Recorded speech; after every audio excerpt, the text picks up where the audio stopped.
Hello friends, this is Rudra Prakash Sharma और आप सभी का एक बार पुनः अनअकैडमी प्लेटफॉर्म पर स्वागत है। दोस्तों, हम आरएस के इंटरव्यू के रिगार्डिंग चर्चा कर रहे थे कि किस प्रकार से हमें इंटरव्यू के अंदर अपने आप को प्रेजेंट करना है, किन किन तथ्यों का ध्यान में रखना है और किस प्रकार से हमें आंसर्स देने हैं। और उससे पहले हमें क्या क्या तैयारियां करनी है वो भी बड़ी महत्वपूर्ण है। और इसी के ऊपर आज हम डिस्कस करेंगे कि कौन कौन से ऐसे टॉपिक्स हैं जिनको आप प्रिपेयर्ड रखें ताकि आपको आसानी हो कोई भी आंसर देने में और किसी भी प्रकार की कोई दिक्कत का सामना न करना पड़े। साथियों, अगर आपकी कोई भी क्वेरीज हो तो आप प्लीज़ साथ के साथ बताते जाएं ताकि मैं जो है उनको सोल्व करने में आपकी हेल्प कर सकूं। सो फ्रेंड्स, एज यूजुअल जैसा कि हम अपनी क्लास स्टार्ट करते हैं उससे पहले मैं अपना एक ब्रीफ इंट्रोडक्शन आपको देना चाहूँगा। आप लोग चूँकि पूर्व में भी मुझसे जुड़े होंगे और जो नहीं जानते साथी उनको मैं बता दूं कि मेरा नाम रुद्र प्रकाश शर्मा है और आरएस 2016 में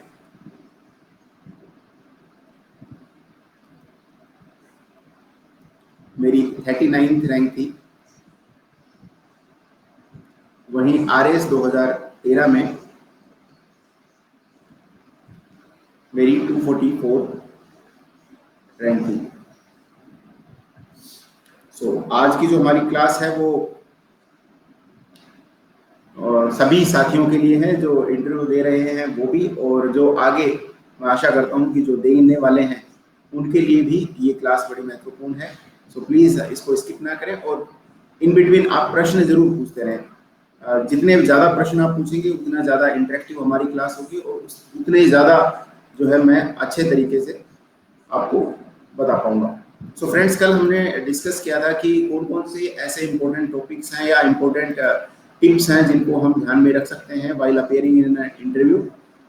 for that matter it may be RS interview और एनी अदर इंटरव्यू।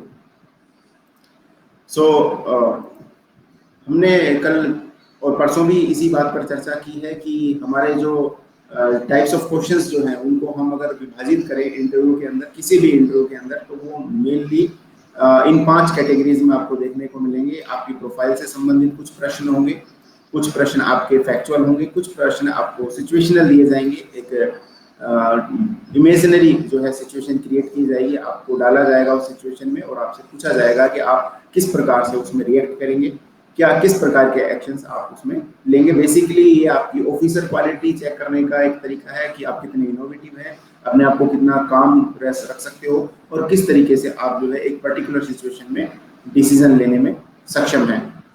इसी प्रकार से आपके फंक्शनल जो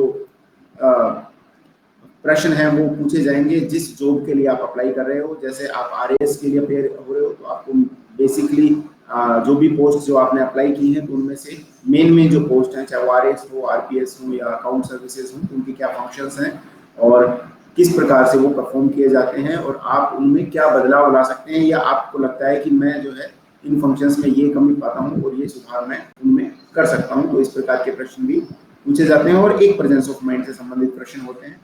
और ये प्रश्न जो है आमतौर पर एक जस्ट आपका माइंडसेट चेक करने के लिए दिए जाते हैं। एक आपका जो है एक साइकोलॉजिकल टाइप का एक प्रश्न होता है जिसमें कोई निश्चित आंसर नहीं होता, लेकिन जिस तरीके से आप उत्तर देते हो ये काफ़ी कुछ हद तक जो है डिपेंड करता है आपके मार्क्स के, आपके जो अपीयरेंस है उसके ऊपर, आपके जो बॉडी लैंग्वेज है उसके ऊपर और आपके जो प्रेजेंस ऑफ माइंड है, आप कितने हाजिर जवाब हैं उसके ऊपर ये काफ़ी हद तक डिपेंड करता है। सो फ्रेंड्स, आप में से जो भी मेरी क्लास में अभी जुड़े हुए हैं प्लीज़ आप एक बार मुझे जो है कंफर्म कर दें ताकि जो है मैं आगे क्लास को बढ़ा सकूं। आपको मेरी आवाज़ अगर प्रॉपरली आ रही है या फिर किसी भी प्रकार की कोई हिंड्रेंस है तो आप मुझे ज़रूर बेशक बताएं और किसी भी प्रकार का आपका कोई प्रश्न हो वो आप मेरे से पूछ सकते हैं। सो अभी जो भी साथी मेरे साथ अभी जुड़े हुए हैं वो प्लीज़ अपनी प्रेजेंस मार्क कराएं और आप मुझे ये बता दें कि मेरी आवाज़ आप तक आ रही है।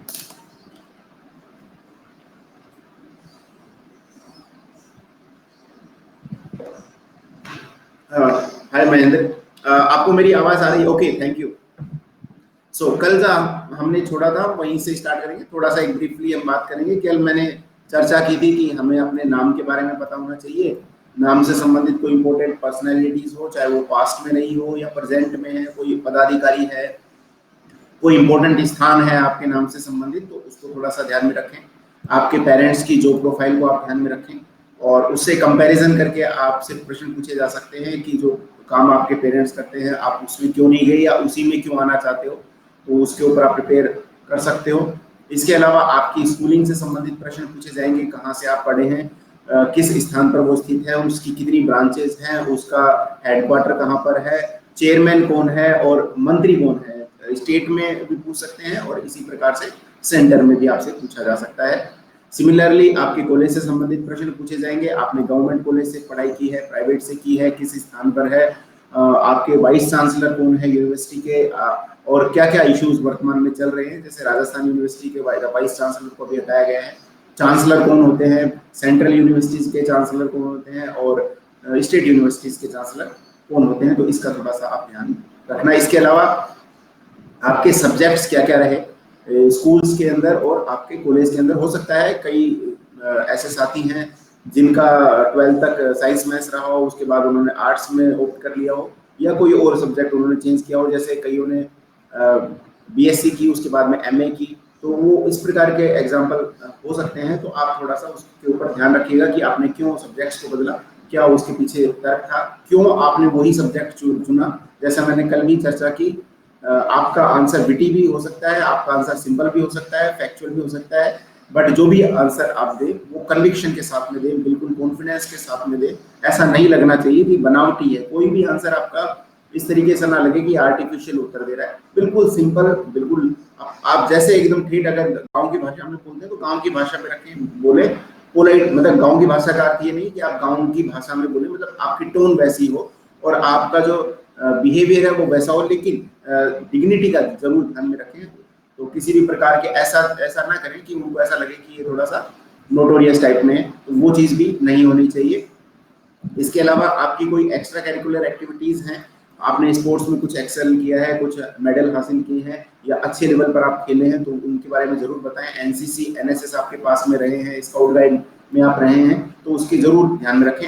एनसीसी के और एनएसएस के एक्स्ट्रा मार्क्स भी होते हैं आरएस के इंटरव्यू में, इवन सब इंस्पेक्टर के इंटरव्यू में भी होते हैं। और तो आप विशेष रूप से इनके ऊपर प्रिपेयर होकर जाएं कि जैसे एनसीसी अगर आपके पास में थी तो उसका ध्येय क्या है, वहां से आपने क्या सीखा है और किस प्रकार से ये आपके जीवन में लाभदायक रहा या आपके जॉब में हेल्पफुल हो सकता है।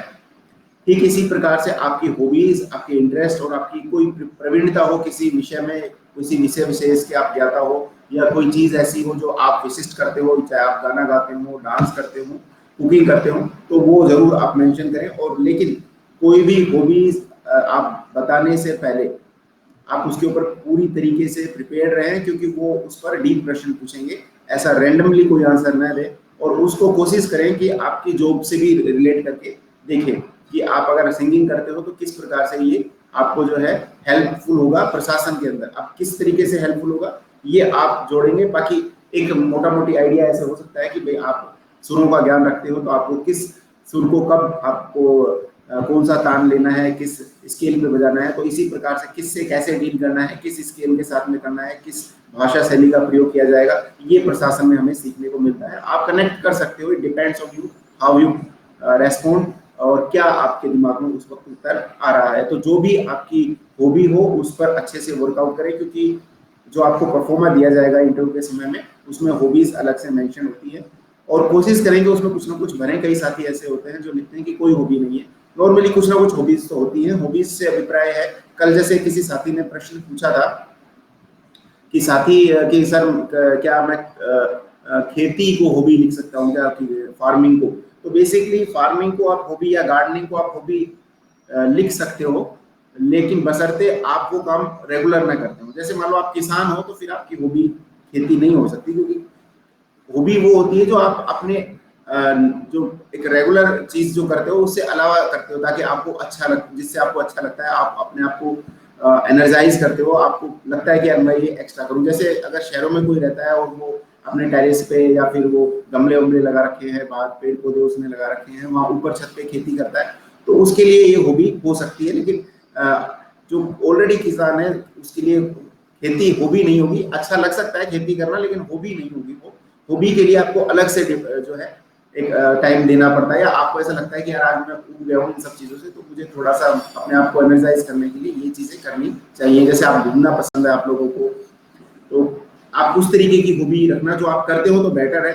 अदरवाइज जैसे सिंपल है, कई लोग क्रिकेट देखते हैं सुनते हैं, तो कई लोग उससे बचते भी है कि यार क्रिकेट तो एक साधारण सी चीज़ होगी।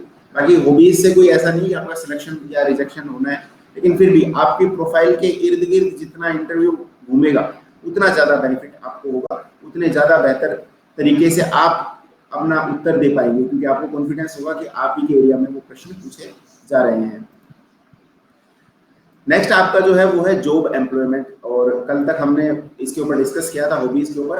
अब नेक्स्ट है आप कोई भी कार्य जो करते हैं, चाहे वर्तमान में करते हो, पास्ट में आप करते हो। जैसे मैंने अपना करियर स्टार्ट किया था दिल्ली पुलिस में एज ए कांस्टेबल, उसके बाद मैं स्टेट बैंक ऑफ इंडिया में क्लर्क रहा, स्टेट बैंक ऑफ इंडिया में प्रोबेशनरी ऑफिसर भी रहा, ओरिएंटल इंश्योरेंस कंपनी में एडमिनिस्ट्रेटिव ऑफिसर रहा, और इनकम टैक्स में इंस्पेक्टर था। तो मैंने ये सारी चीज़ें मेंशन भी की थी वहाँ पर, और इनसे संबंधित ही प्रश्न पूछे गए थे। जैसे मैं इनकम टैक्स में था और उस वक्त जीएसटी लागू कर रहे थे लास्ट टाइम में, तो उस वक्त मेरे से उससे संबंधित प्रश्न पूछे गए थे। तो उन्होंने पूछा था कि जीएसटी में, और जीएसटी तो इनडायरेक्ट टैक्सेस के लिए, डायरेक्ट टैक्सेस के लिए भी कोई ऐसा ही कोई प्रपोजल है क्या सरकार के पास में, और किस प्रकार से जीएसटी जो है डायरेक्ट टैक्स को भी इंक्रीज करने में हेल्पफुल हो सकता है। तो आपकी जो जॉब प्रोफाइल है उसको करंट में जोड़कर भी प्रश्न पूछे जा सकते हैं।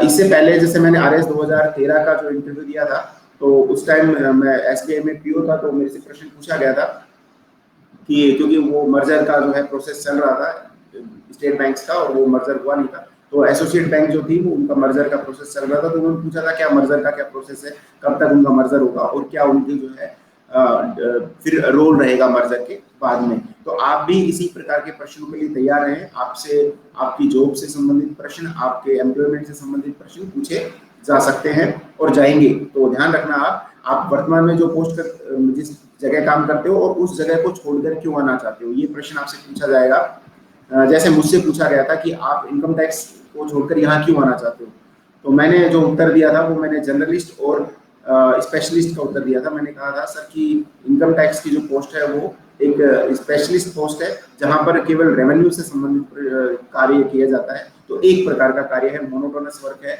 और आपका जो एरिया है वो एक लिमिटेड स्कोप जो है उसका लिमिटेड है, डाइवर्सिटीज उसके अंदर नहीं है। वहीं अगर हम आरएएस की बात करते हैं तो वो एक जर्नलिस्ट जॉब है। जर्नलिस्ट जॉब का अर्थ ये है कि उसका एक कोई एरिया स्पेसिफिक नहीं है, डिफरेंट एरियाज में वो काम करते हैं। वो पॉलिसी मेकिंग में भी है, पॉलिसी इम्प्लीमेंटेशन में भी है, वो लॉ एंड ऑर्डर का भी काम करते हैं, विकास का भी काम करते हैं, आपदा प्रबंधन का भी काम करते हैं, सरकार के फेस के रूप में भी कार्य करते हैं, सरकार की योजनाओं को जनता तक पहुंचाने का कार्य करते हैं, और जनता की भावनाओं को सरकार तक पहुंचाते हैं। तो आप ध्यान रखना, ये सब चीजें जो है वो आप कनेक्ट करके उत्तर दे सकते हो, और आप उसी आधार पर सॉरी फ्रेंड्स, मैं जस्ट एक फोन कॉल है, सो मैं अभी एक ही सेकंड अभी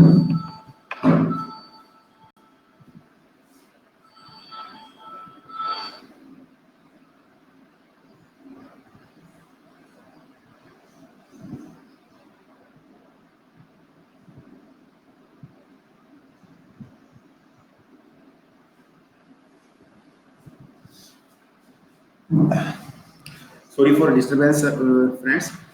तो मैं चर्चा कर रहा था कि आपके जो प्रेजेंट जो प्रोफाइल है उससे संबंधित प्रश्न आपसे पूछे जाएंगे, और आपकी प्रोफाइल किस प्रकार से जो है वो हेल्पफुल हो सकती है आरएएस के अंदर, ये भी आपसे पूछा जा सकता है। ऑब्वियस सी बात है, अगर आप वर्किंग में हैं, आपको मेरी आवाज क्लियरली आ रही है महेंद्र, अगर आप रेस्पॉन्ड कर सकें तो it would be better. Okay, thank you. तो आपकी जो जॉब प्रोफाइल है वर्तमान में वो कैसे हेल्पफुल हो सकती है। सिमिलरली जैसे मैं आपसे बात कर रहा था इनकम टैक्स में, मैं इनकम टैक्स अपीलेट ट्रिब्यूनल में था, तो उन्होंने पूछा था कि इसका हेड ऑफिस कहाँ पर है। तो आपसे भी पूछ सकते हैं कि आपका हेड ऑफिस कहाँ पर है, आपके चेयरमैन कौन है, और इसी तरीके से अगर मान लो आप अगर स्टेट गवर्नमेंट में है और मान लो टीचर है तो आपको मिनिस्टर पूछा जा सकता है, आपसे सेक्रेटरी पूछा जा सकता है कि शिक्षा विभाग का शिक्षा सचिव कौन है, शिक्षा विभाग का मुख्यालय कहाँ पर है, और कितने जो है उसकी हायरार्की आपसे पूछी जा सकती है आपकी ऑफिस की। प्लीज है ना ऐसा ना करें कि आप उसको नेग्लेक्ट कर दें। आप ऐसा उत्तर ना दें सर कि मेरा ध्यान तो पूरा आरएस में ही था तो मैं काम नहीं कर सका, वहां पर मैंने छुट्टी ली तो मैं उसको वर्किंग को नहीं जानता। सो ये जो है गलत इम्पैक्ट डालेगा। आप जो भी कार्य करते हैं उसका, देखो आपसे बेहतर तो वो नहीं जान सकते किसी भी सूरत में। आप उस कार्य को ज्यादा खुद कर रहे हो तो आपको पता होना चाहिए कि आप क्या क्या कार्य करते हैं और उसको कॉन्फिडेंटली वहां पर बताएं। जो भी इंटरव्यू में पूछा जा रहा है वो बताएं और उसको कनेक्ट करें कि आरएस में कैसे हेल्पफुल हो सकता है। तो आप बताएं सर कि मैं ऑलरेडी क्योंकि वर्किंग में हूँ तो मुझे पता है कि स्टाफ वर्किंग क्या होती है।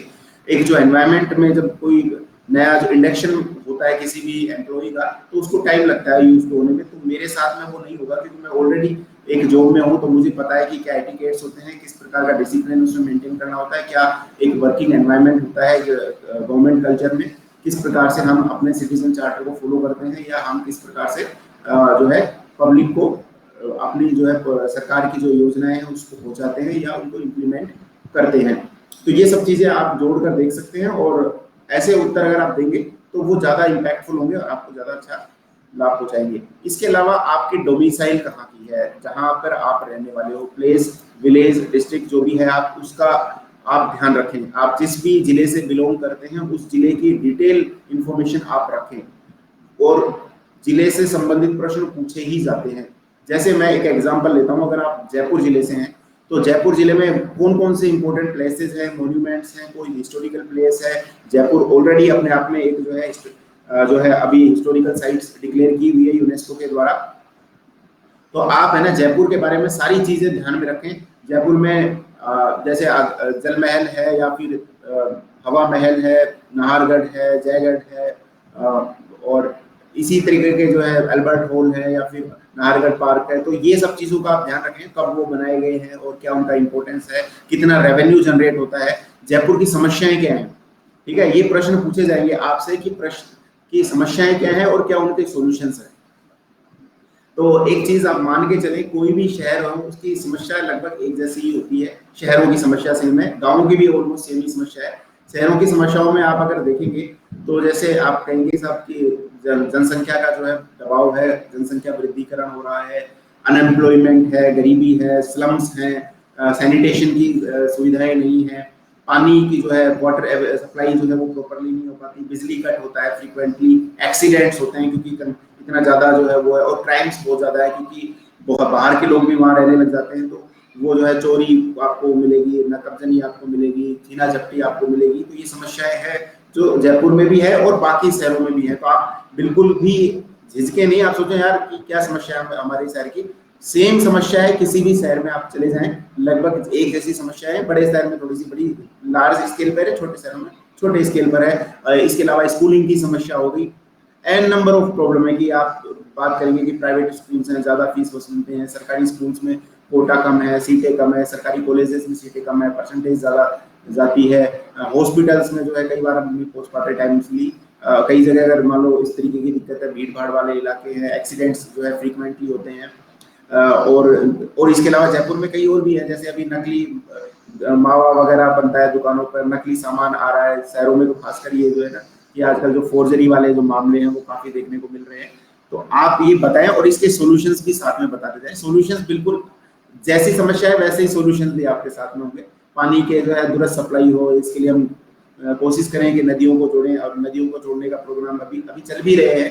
तो आप एक दो जो है योजनाओं को भी बताएं कि जो है दक्षिणी राजस्थान में कुछ जो है जैसे सिरोही जिले में 2-3 नदियों को जोड़ा गया है, तो आपको वो थोड़ा सा ध्यान में रखना चाहिए। बांधों का निर्माण हो, जैसे जमवा रामगढ़ डैम है, अभी वहां तक पानी नहीं पहुंचा पा रहा, तो जो भी नेचुरल डैम्स हैं वो उन तक प्रयास किए जाए कि जो बरसात का पानी है वो बहे नहीं, उनको हम संचय कर सकें, उनको अच्छी से तरीके से प्रिजर्व कर सकें, वाटर हार्वेस्टिंग को बढ़ावा दें, रूफ जो रेन वाटर है उसको हम संचय करके रखें। तो ये सब चीजें हम सोल्यूशन के रूप में दे सकते हैं। पुलिसिंग को हम मजबूत करें, इसके लिए हम ताकि जो शहरों में होने वाले क्राइम्स हैं उनके ऊपर रोक लगाई जा सके, पुलिस को संसाधन दिया जाए, ज्यादा से ज्यादा भर्ती की जाए, एक ऑनलाइन मॉनिटरिंग सिस्टम होना चाहिए, डिजिटलाइजेशन होना चाहिए चीजों का ताकि करप्शन के चांसेस कम हो, जो एक समस्या जो एनक्रोचमेंट की है वो दूर होनी चाहिए। इसके लिए हम जो है समय समय पर कार्रवाई करते रहें, लोगों को एक जगह पर इकट्ठा ना होने दें।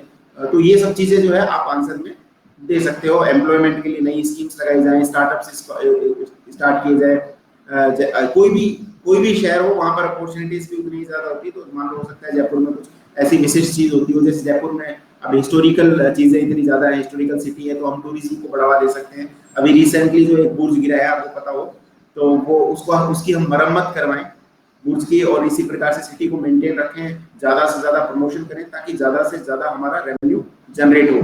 और ये जो चीजें मैं आपसे बात कर रहा हूँ साथियों, जो भी साथी आरएएस का इंटरव्यू नहीं भी दे रहे, ये आरएएस मेंस में भी हम लिख सकते हैं ये आंसर्स जो है, क्योंकि अगर आरएएस 2013 और 16 में आप प्रश्न देखें तो उनमें इसी प्रकार के प्रश्न थे कि आप जो है किस प्रकार से जो है अपने रेवेन्यू जनरेट कर सकते हो। राजस्थान में सनराइज इंडस्ट्रीज कौन सी है, सनराइज यानी कि जो उभरती हुई है, जैसे पेट्रोलियम हो गया, टूरिज्म हो गया, तो सोलर एनर्जी का है, विंड एनर्जी का है, ये राजस्थान में अपॉर्चुनिटीज के हैं, बड़ी जो है इसके अंदर अपॉर्चुनिटीज हैं, तो ये थोड़ा सा हम ध्यान में रख सकते हैं। और इसी प्रकार से है ना, आपसे जनसंख्या का घनत्व पूछा जा सकता है कि जयपुर का जनसंख्या घनत्व क्या है, जैसे 576 था, आई होप कि आई एम नॉट रॉन्ग, 2011 के अंदर, तो वो आप बताएं सर। मैंने आपके एक इंटरव्यू देखा था जिसमें आपने कुछ ऑडियो नोट्स बनाए थे, कितनी इंपॉर्टेंस है सर ऑडियो के। अच्छा देखो महेंद्र, जो ऑडियो वाले की मैं बात कर रहा हूँ, ये मैंने विशेषतः बात की थी हिंदी वाले नोट्स की, ठीक है। मैं इंग्लिश मीडियम से हूँ, और जब मैंने 2012 का आरएएस एग्जाम दिया था, तो मैंने इंटरव्यू कॉल मेरे को हुआ था, लेकिन मेरे हिंदी में काफी कम मार्क्स थे, मेरे 94 मार्क्स थे हिंदी के अंदर। और उसका एक बड़ा रीजन ये था कि मेरी एक तो ग्रामर अच्छी नहीं थी, और हिंदी की राइटिंग भी बड़ी खराब सी थी।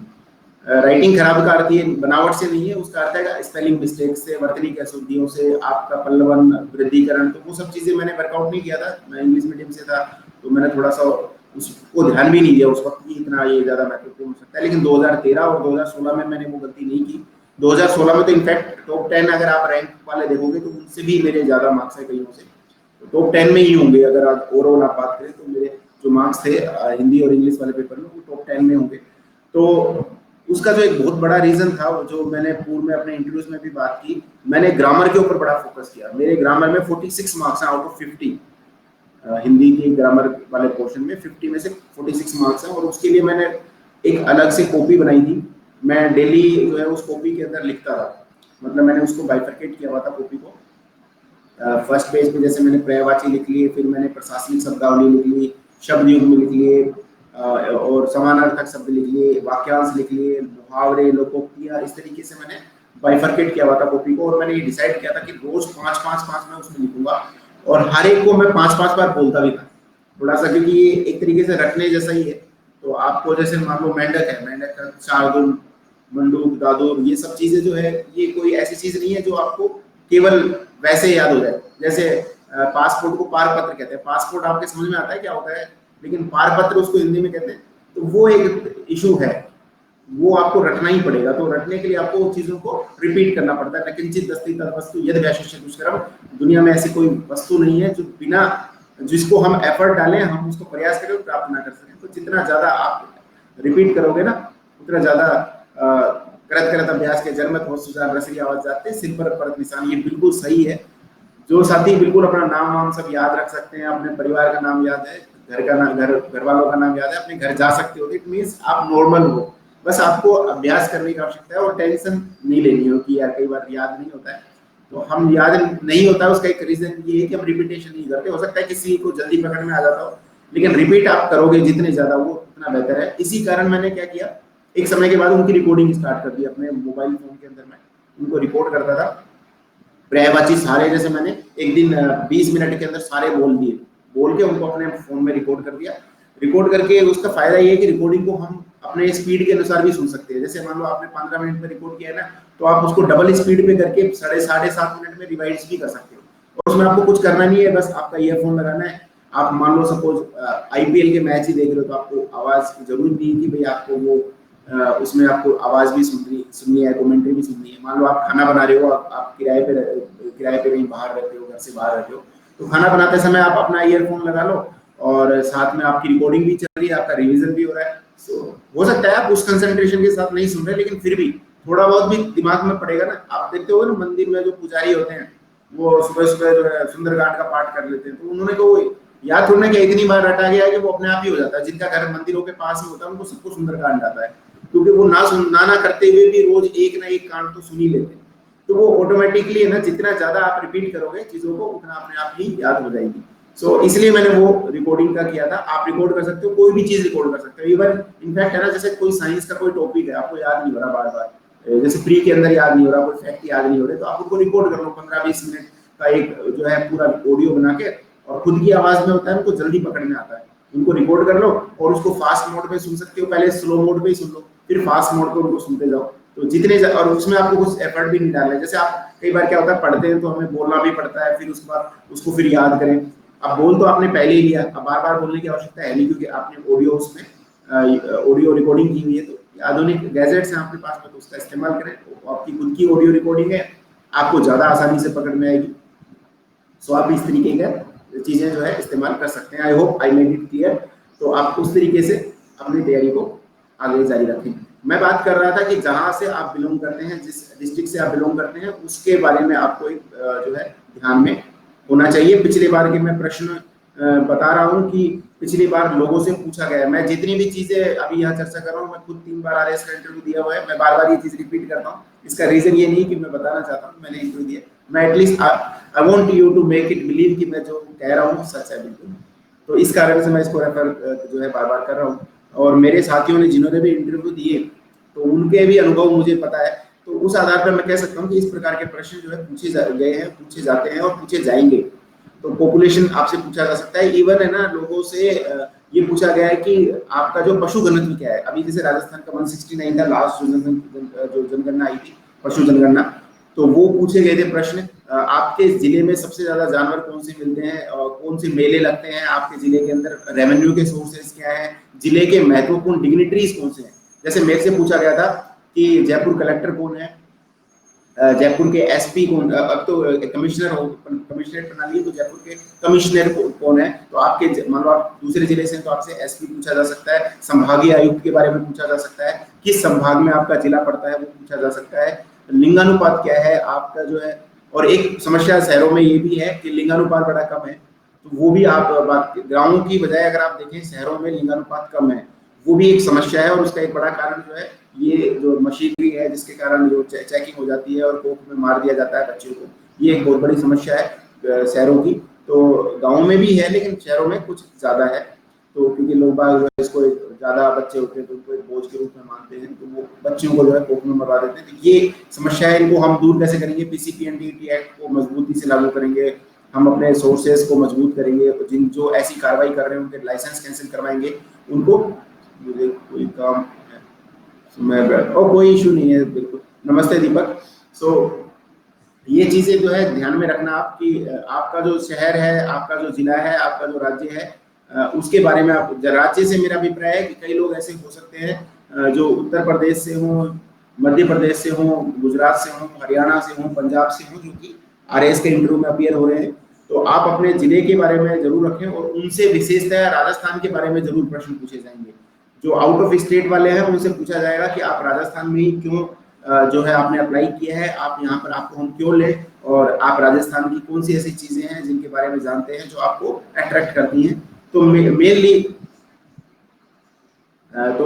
मेनली जो चीजें हैं वो इस पे डिपेंड है कि आप किस तरीके से उत्तर देते हो। तो आप कह सकते हो कि सर राजस्थान का जो इतिहास है, जो ऐतिहासिक जो नायक है जैसे महाराणा प्रताप हो, ये राजपूती जो कला है, चाहे वो आपको संस्कृति हो चाहे चित्रकलाएं हो, ये आपको अट्रैक्ट करती हैं। राजस्थानी वेशभूषा, डिजाइन, उनके जो राजस्थान के जो एक खुद की जो ज्योग्राफिकल है, टोपोग्राफी है, चाहे वो अरावली हो, चाहे रेगिस्तान हो, या फिर जो है दक्षिणी राजस्थान में जनजातीय का जो एक अलग सा अपना जो संस्कृति है, तो ये सब चीजें आपको अट्रैक्ट करती हैं। गुलाबी शहर है तो हिस्टोरिकल साइट्स हैं, ये सब चीजें आप बता सकते हैं। लेकिन जो भी चीज आप बताएं,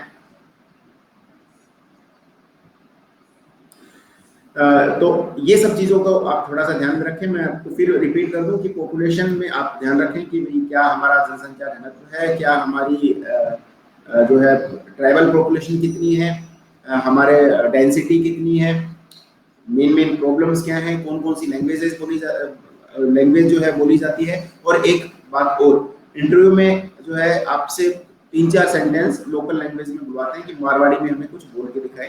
तो बहुत ही अच्छा है, अगर आप गांव के हैं और आप बोल सकते हैं तो बोलें, जरूर बोलें, सॉरी नहीं बोलें, प्रयास जरूर करें। तो आप लोकल लैंग्वेज के कुछ शब्द आप रखें। आपको राजस्थानी में जैसे जयपुर की बोल सकते हो, मारवाड़ी बोल सकते हो, मेवाड़ी बोल सकते हो, जो भी आपको ऐसा लगता है कि जिसमें आप कंफर्टेबल हैं, तो आप कोशिश जरूर करें कि मैं अपने आप को 5-7 मिनट जो है कुछ चीज़ों के बारे में जो है आप बोल सकें मारवाड़ी में, वो आपसे इंटरव्यू के अंदर बुलवाएंगे। नेक्स्ट जो है वो आपका इसमें पूछा जाएगा कि आपका आइडल कौन है, आपके आदर्श कौन है, आप किनको जो है अपना आदर्श मानते हैं, किनके नक्शे कदम पर आप चलते हैं, क्यों चलते हैं, क्या उनके बारे में आपको पसंद है। आप अब आपके पेरेंट्स भी हो सकते हैं, नॉर्मली वो कहते हैं कि नहीं पेरेंट्स के अलावा आप किसी को बताओ। तो जैसे कई साथी जो है तैयारी कर रहे हैं, तो हो सकता है उन्होंने कोई किताब नहीं पढ़ी हो, या किसी को इंस्पायर, कोई ऐसा व्यक्ति है जिसको वो इंस्पायर्ड तो है जिससे, लेकिन वो उसके बारे में ज्यादा जानते नहीं है। जैसे रैंडमली आप जानते हो कि स्वामी विवेकानंद कई जो है लोग आंसर देते हैं, या फिर स्वामी दयानंद सरस्वती, बी.आर. अम्बेडकर हो गए, महात्मा गांधी हो गए, जवाहरलाल नेहरू हो गए, या इसके अलावा नेल्सन मंडेला हो गए, और सोक्रेट्स हो सकता है, कोई आपके पास्ट के जो है कोई और भी बड़े जो है जननायक हो सकते हैं। तो ये सब चीजें जो है ना, लेकिन जो भी उत्तर आप दें, आप एटलीस्ट है ना उसके बारे में आपको पता हो। सोक्रेट के बारे में आपको पता होना चाहिए, सुकरात क्या कहता था, कौन था, जो दार्शनिक था, ग्रीक था, क्या वो बात ऐसी कहता था जो आपको इंस्पायर करती है। तो ये सब चीजें आप ध्यान रखें। चाहे स्वामी विवेकानंद की बात हो, वो क्या कहते थे, क्या उनकी आइडियोलॉजी थी, क्या क्या उनका कंट्रीब्यूशन रहा, क्यों वो आपको इंस्पायर करते हैं। कई आंसर बिल्कुल सिंपल भी हो सकते हैं, एपीजे अब्दुल कलाम हो सकते हैं, क्या क्या क्या उनसे आप ग्रहण करते हो, क्या क्या चीज ऐसी है जो आप उनको फॉलो करते हो, आप उनके जैसा क्यों बनना चाहते हो। तो ये सब चीजें आप अपने दिमाग में रखें, उनके बारे में कुछ ना कुछ लिखें। ठीक है, जैसे मुझे सोक्रेट्स की कुछ बातें पसंद थी कि वो कहते थे हमेशा कि I am the most intelligent person in the world because I know nothing. मैं इस दुनिया का सबसे बुद्धिमान व्यक्ति हूँ क्योंकि मुझे पता है कि मुझे कुछ नहीं पता है। तो वो उनको कुछ नहीं पता है, इसलिए वो पता था कि मैं कुछ ना कुछ जान, हमेशा जिज्ञासु वो रहते थे, चीजों को जानने के इच्छुक थे। और इसी प्रकार से स्वामी विवेकानंद है, उन्होंने यूथ के बारे में बड़ी चीजें की हैं। उन्होंने कहा है कि जब तक आपका लक्ष्य ना मिल जाए तब तक आप जो है सो नहीं, आराम नहीं करो। तो जो उनकी बातें हैं, जो आपको इंस्पायर करती हैं, किस प्रकार से उन्होंने यूथ को खड़ा किया, किस प्रकार से उन्होंने देश विदेश में जो है देश का नाम किया, तो वो चीजें आप जरूर याद रखें और अपना अलग से प्रोफाइल उनका बनाकर तैयार रखें। नेक्स्ट है राजस्थान। और राजस्थान के बारे में अब देखो, आरएएस का जो इंटरव्यू है वो बिल्कुल डिफरेंट चीज है आरएएस मेंस या आरएएस प्री एग्जाम से, तो दोनों को बिल्कुल कनेक्ट ना करें। हेल्पफुल जरूर है आरएएस, तो आपको नहीं तो वो टेंशन लेने की आवश्यकता नहीं कि मैं कितने फैक्ट पढ़ूं और क्या क्या पढ़ूं, कब तक पढ़ूं और कितने जरूरी हैं। तो वो चीजें यहाँ पर मैटर नहीं करती है, लेकिन हाँ बेसिक चीजें आपको पता होनी चाहिए। बेसिक चीजें का मतलब है, जैसे अगर आप लक्ष्य राजस्थान आपने पढ़ी हो तो उसमें शुरू के 2-3 पेज राजस्थान परिचय के दिए हुए हैं, वो आपको पता होना चाहिए। ठीक है, राजस्थान परिचय के, राजस्थान की जनसंख्या क्या है, राजस्थान का एरिया क्या है, प्रश्न पूछे जाएंगे। चाहे आपको लगेगा कि यार ये तो मैं आरएएस इंटरव्यू दे के आया हूँ, फिर मेरे से क्यों प्रश्न पूछेंगे, लेकिन वो प्रश्न पूछते हैं। जैसे उन्होंने वो प्रश्न पूछते हैं कि राजस्थान में कितने क्षेत्रफल में रेगिस्तान है, डेजर्टिफिकेशन के कारण क्या है, क्या रेगिस्तानीकरण का क्या कारण है, और इसी प्रकार से राजस्थान की समस्याएं क्या है, राजस्थान का सेक्स रेशियो क्या है, और वो इतना लो क्यों है। राजस्थान में आज की तारीख में 928 है सेक्स रेशियो, तो 928 महिलाएं हैं प्रति 1000 पुरुष पर, तो वो कम क्यों है, क्या उसके कारण है, और हम कहाँ पर स्टैंड करते हैं पूरे देश के अंदर। ह्यूमन डेवलपमेंट इंडेक्स में से अभी रिपोर्ट आई है, कल परसों 31 नंबर पे हम है। तो वो चीजों का आप ध्यान रखें कि कम क्यों है, क्या उसके कारण है, किस प्रकार से हम उसको दूर कर सकते हैं।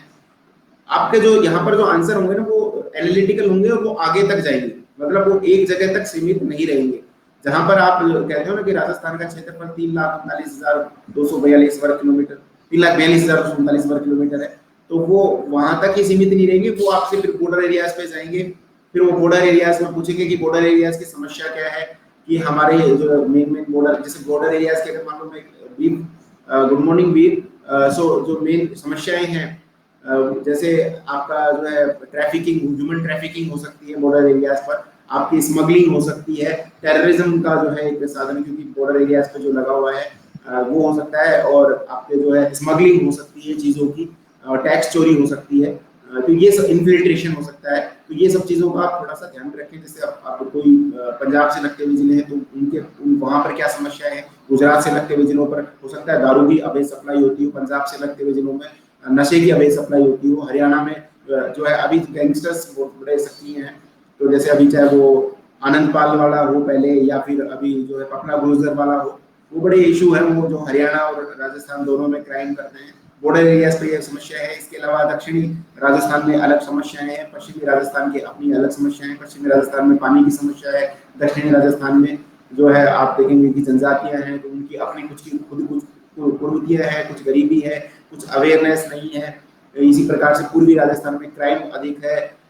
उत्तरी राजस्थान में जो है सेम की समस्या आ रही है इंदिरा गांधी नहर से, या पानी की जो समस्या है, या और बढ़ते हुए क्राइम की संख्या जो है उधर ज्यादा है। तो उनके क्या कारण है, कैसे आप जो उसको देखते हो, ये सब चीजें आप प्रिपेयर रखें। डेंसिटी क्या है, पिछली बार जो ह्यूमन, मैंने अभी थोड़ी देर पहले भी बात की कि ह्यूमन डेंसिटी भी पूछी गई थी कि जनसंख्या घनत्व क्या है राजस्थान का, पशु जनसंख्या घनत्व क्या है। ये प्रश्न आरएस के इंटरव्यू में पूछे गए थे। आप ऐसा बिल्कुल ना माने कि आप और ये भी एक और बात है, मैंने शुरू में वैसे कहा था कि फैक्चुअल जो क्वेश्चंस होते हैं, जो तथ्यात्मक प्रश्न है, उन पर आप हाँ या ना में जवाब दे सकते हैं, लेकिन बेटर ये रहेगा कि आप उत्तर दें। जितने ज्यादा आप उत्तर देंगे उतना ज्यादा इम्पैक्ट पड़ेगा। राजस्थान में खासकर मार्क्स बड़े डिपेंड करते हैं इंटरव्यू के, आपकी किस प्रकार से आपने कितने उत्तरों को आपने जो है अच्छे से प्रेजेंट किया है। तो आपको अगर पहले से आइडिया होगा कि यार ऐसे प्रश्न भी पूछे जाते हैं, आप हमेशा ये मान के चले कि सर कि मैं तो जो है राजस्थान के जो फैक्चुअल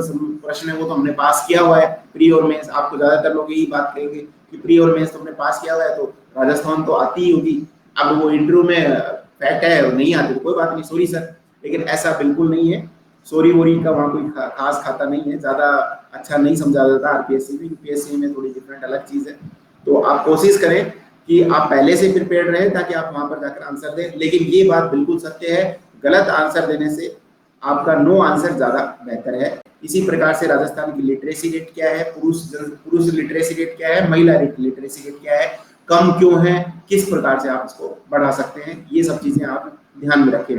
आपके कोई प्रश्न हो इंटरव्यू से संबंधित तो आप मुझसे पूछ सकते हैं बीच बीच में, या अन्य कोई भी प्रश्न हो तो आप जरूर पूछें, और कोई भी झिझक किसी भी प्रकार की आप न रखें। इसके अलावा जो सबसे इंपॉर्टेंट है इंटरव्यू में, जो सबसे ज्यादा प्रश्न पूछे जाते हैं वो है राजस्थान के रेवेन्यू से संबंधित प्रश्न। अर्थव्यवस्था आजकल वैसे भी डगमगाई हुई है, खासकर कोरोना काल में। तो राजस्थान में सोर्सेज ऑफ इनकम क्या है, कैसे हम उसको बढ़ा सकते हैं, और कहाँ से कितना हमारा बजट है, बजट का हमारा आउटले कितना है, कितना पैसा हमारे बजट में आवंटित होता है, कितना पैसा किस मद में किस आइटम में खर्च होता है, किस आइटम से हमें सबसे ज्यादा कहाँ से रेवेन्यू जनरेट होता है, चाहे सेल्स टैक्स हो, जीएसटी हो, या व्हीकल टैक्स हो, या अन्य कोई टैक्सेस हो, डायरेक्ट टैक्सेस हो राजस्थान के, तो कहाँ से पैसा मिलता है, या गवर्नमेंट सब्सिडी मिलती हो, गवर्नमेंट ग्रांट मिलती हो, गवर्नमेंट टैक्सेस में शेयर्स हो, तो वो सब चीजें आपको कहाँ मिलेगी, हमारे इकोनॉमिक सर्वे और बजट से। तो राजस्थान गवर्नमेंट की जो फाइनेंस डिपार्टमेंट की जो साइट है वहां पर आप जाएं और डेफिनेटली अपने बजट के ऊपर काम करें। 100% आप इसके ऊपर काम करें, ये आपको बड़ी मदद करने वाला है। आपके इंटरव्यू में आपका कोई भी प्रश्न होगा आप इससे कनेक्ट करके देख सकते हैं। वैसे तो ज्यादा चांसेस हैं कि यहाँ से प्रश्न आपसे पूछे जाएंगे, सो प्लीज इसको बिल्कुल भी इग्नोर न करें। इसी प्रकार से बॉर्डर एरियाज, जैसा मैंने भी बात की, राजस्थान का बॉर्डर कहाँ कहाँ से लगता है, कौन कौन से जिले राजस्थान के जो है पाकिस्तान के बॉर्डर से लगते हैं और उनकी क्या समस्या है, हरियाणा से लगते जिलों की क्या समस्या है, पंजाब से लगते हुए जिलों की क्या समस्या है, मध्य प्रदेश वालों की क्या है, और उत्तर प्रदेश की अलग होगी, और गुजरात से लगते हुए जिलों की थोड़ी सी अलग समस्या होगी, उसके ऊपर आप थोड़ा सा ध्यान दें। इसके अलावा इंपॉर्टेंट पर्सनैलिटीज और डिग्निटरीज जो है राजस्थान के राज्यपाल, मुख्यमंत्री तो आपको पता होगा, लेकिन मेन मंत्रियों के ध्यान रखें, राजस्थान के पदाधिकारियों का ध्यान रखें, चीफ सेक्रेटरी कौन है, राजस्थान के प्रमुख सचिव के अलावा आप अभी सलाहकार कौन है, मुख्यमंत्री के सलाहकार कौन है, राजस्थान के सूचना आयुक्त कौन है, लोकायुक्त कौन है, मुख्य न्यायाधीश कौन है, ये प्रश्न आपसे पूछे जाएंगे। तो एक लिस्ट बना लें, मुश्किल से 10-15 नाम होंगे, उनको आप एक अपने अलग से पेज पे रख लें, सुबह सुबह रोज एक बार रिपीट कर लें। इसके अलावा राजस्थान का इतिहास से संबंधित प्रश्न पूछे जाते हैं। राजस्थान के इतिहास से जैसे कोई मान लो इम्पोर्टेंट मेला चल रहा हो, या कोई उर्स का आयोजन हो रहा हो अजमेर के अंदर, तो वो प्रश्न पूछे जाएंगे कि ख्वाजा मोइनुद्दीन चिश्ती कौन थे, और अजमेर में किसकी दरगाह है, या फिर राजस्थान के इतिहास में जो है मेन पर्सनैलिटीज कौन सी हैं जो आपको इंस्पायर करती है, राजस्थान के इतिहास में से कौन सी व्यक्ति हैं जिनसे आप इंस्पायर्ड होते हो और क्यों इंस्पायर्ड होते हो।